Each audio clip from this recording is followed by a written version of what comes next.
Oke, dari 99 nama Allah yang luar biasa indah, ada satu nih yang kalau kita dengar mungkin bikin kita, sebentar, maksudnya gimana? Yaitu Al-Mutakabbir. Yuk kita kupas tuntas makna mendalam di baliknya hari ini. Nah, ini dia nih pertanyaan utamanya. Kita semua tahu kan, sombong itu sifat yang jelek banget, tercela. Terus kok bisa Allah Zat yang Maha Sempurna menamai dirinya Al-Mutakabbir yang sering diartikan yang Maha Sombong? Aneh kan? Nah, paradoks inilah yang bakal kita bongkar bareng-bareng. Oke, untuk bisa menjawab pertanyaan tadi, kuncinya satu. Kita harus paham dulu apa sih makna takabur yang sebenarnya.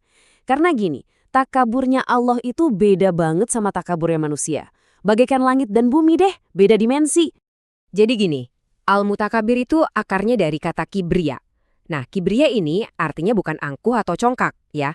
Artinya itu kebesaran, kemegahan, keagungan yang absolut. Jadi, ini bukan soal kesombongan, tapi ini adalah sebuah pernyataan, sebuah deklarasi bahwa hanya Allah lah yang punya keagungan sejati. Nggak ada yang bisa menandingi.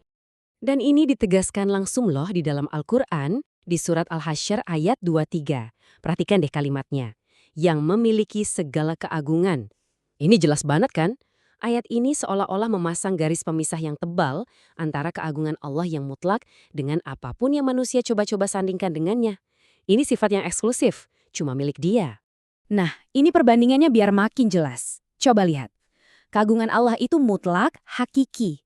Sementara kesombongan manusia itu cuma ilusi dan terlarang. Tapi analogi yang paling keren itu datang dari sebuah hadis qudsi.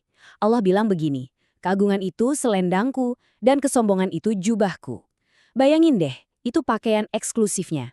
Kalau ada manusia yang sombong, itu sama aja kayak dia nekat coba-coba pakai jubah milik sang raja. Ya jelas gak pantas kan? Malah jadi konyol dan terlarang. Oke, sekarang kita geser fokusnya.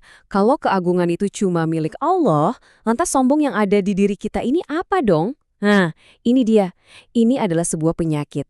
Penyakit hati yang jujur aja bahaya banget.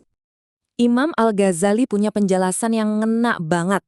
Beliau bilang, sombong atau ujub itu ibarat kita pakai dua kacamata. Satu kacamata untuk lihat diri sendiri, lensanya lensa superioritas. Kacamata yang satu lagi buat lihat orang lain, lensanya lensa remeh penghinaan.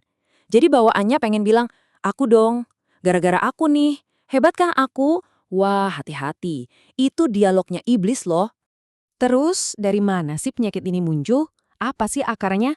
Ternyata, kata para ulama, jawabannya tuh simple banget tapi dalam. Sumbernya cuma satu kata, lupa. Lupa apa? Ya ini dia. Pertama, kita lupa asal-usul kita. Kita ini dari tanah loh. Terus, kita lupa kalau kita ini makhluk sosial, nggak bisa hidup sendiri, pasti butuh orang lain.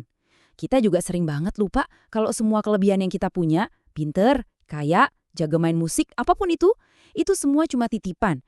Itu karunia dari dia. Dan yang paling fatal, kita lupa kalau kita semua bakal balik lagi ke dia, sang pemilik keagungan yang sejati. Oke, pertanyaannya sekarang, terus gimana dong cara kita meneladani nama Al-Mutakabir ini?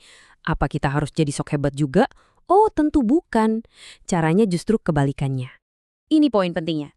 Meneladani Al-Mutakabir itu bukan dengan meniru sifatnya, karena kita nggak akan pernah sanggup dan nggak pantas. Tapi caranya adalah dengan jadi cermin kebalikannya, yaitu dengan tawadu atau rendah hati.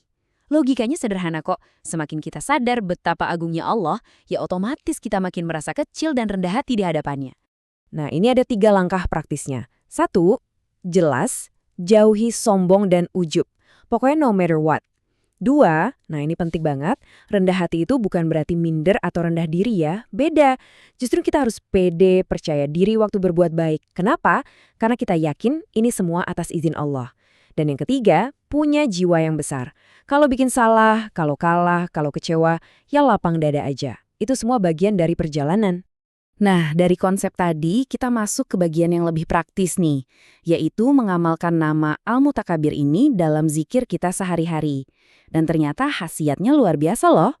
Sekarang coba lihat angka ini. 662. Cuma angka biasa. Tunggu dulu. Dalam tradisi spiritual, angka itu seringkali punya rahasia tersendiri. Dan angka 662 ini bukan angka sembarangan. Jadi, apa sih rahasianya? Kenapa harus 662? Nah, ini adalah jumlah hitungan yang dianjurkan oleh para ulama, yang diyakini bisa membuka khasiat atau manfaat maksimal dari zikir, ya mutakabir. Apa aja manfaatnya? Oke, pertama, dengan izin Allah, zikir ini bisa membantu kita menundukkan orang yang sombong atau zolim sama kita. Terus, kita juga akan diberi kewibawaan. Nah, yang ini spesial banget. Kalau dibaca sebelum berhubungan suami istri, insya Allah bisa jadi wasilah untuk dikaruniai anak yang soleh. Begitu pula kalau diamalkan oleh ibu hamil, semoga anaknya kelak jadi anak yang berbakti. Jadi, kesimpulannya apa? Gini, kebesaran sejati buat kita sebagai manusia itu bukan soal meninggikan diri sendiri, bukan. Tapi justru tentang seberapa dalam kita bisa menyelami dan mengakui keagungan Allah yang gak ada batasnya. Jadi, pertanyaan terakhir untuk kita semua, untuk saya, untuk Anda, hari ini, sudahkah kita merendahkan hati di hadapannya?